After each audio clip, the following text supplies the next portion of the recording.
Britain's top judge says the nation should allow Islamic Sharia law. The head of the Church of England said the same thing. Police dogs might have to wear booties when they search Muslim homes to avoid offending Muslims who believe dogs are unclean. And Britain's Home Secretary has decided that Islamic terrorism should be renamed anti-Islamic activity. There is a real fear of Islam in Britain that is far different than in America, and the headlines here sometimes make it look as if capitulation to Islam is inevitable. It's somewhat astonishing that in a nation of 60 million people, a couple million Muslims could cause so much concern. Critics of the government say that's because Britain's politically correct leadership has been so slow to tackle this problem head-on. So-called hate speech is illegal in Britain, but it depends on who is doing the hating. When these British citizens protested the Mohammed cartoons at the Danish embassy in London in 2006, they expressed their allegiance to terrorists. They called for beheadings and nuclear attacks. British police arrested no one until there was a public uproar. Compare that to when a British news program exposed violent rhetoric in local mosques. British police initially decided to charge not the radical imams who were promoting violence and bigotry, but the news program that did the report for allegedly stirring up racial hatred. But the wake-up calls over political correctness have been getting more frequent and more horrific.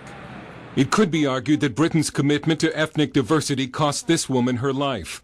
Banaz Mahmoud's family tried repeatedly to kill her because she left an arranged marriage and allegedly stained the family honor. Banaz recorded this video account from a hospital bed the first time her family tried to kill her. She also went to British police several times asking for help, but they ignored her because police thought they should respect ethnic diversity and not get involved. Banaz was finally murdered by her father and uncle, stuffed into a suitcase and buried in this backyard. A surge in honor violence is only one result of the government's policy of respecting ethnic diversity and bowing to Islam. Gina Khan is a national spokeswoman against honor violence and Islamic radicalism. She left an arranged marriage, and because she speaks out against radical Islam, she's been forced to move to a secret location. You're at risk if you speak out. You can be attacked. I'm aware of that. But there comes a time when silence becomes a sin, a guilt.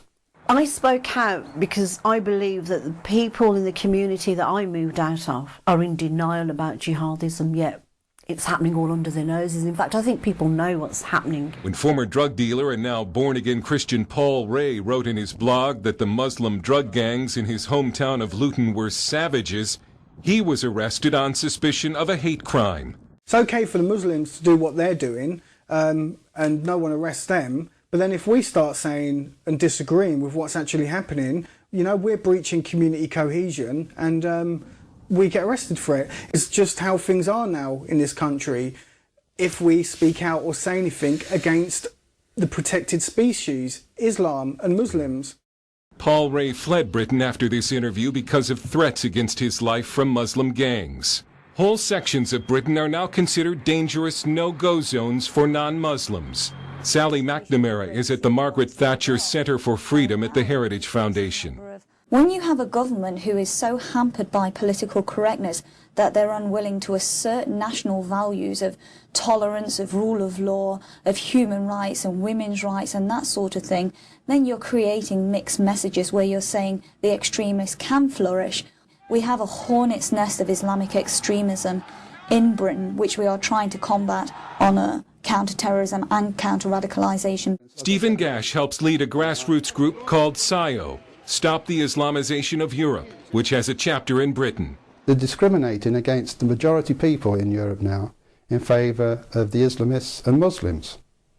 And the way we're going to be taken back to the Stoning Age. So you're now branded racist, Islamophobic or neo-Nazi if you speak out against Islam. But at least one study shows that most British Muslims don't want Sharia law. A lot of Muslims came here to escape it.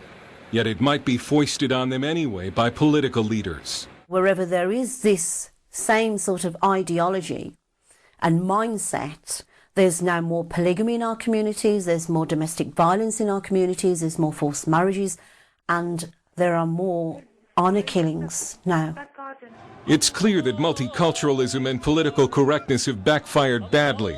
The hardcore Islamists have not been assimilated into society, but Britain's confidence in democracy and Christian civilization have been seriously weakened.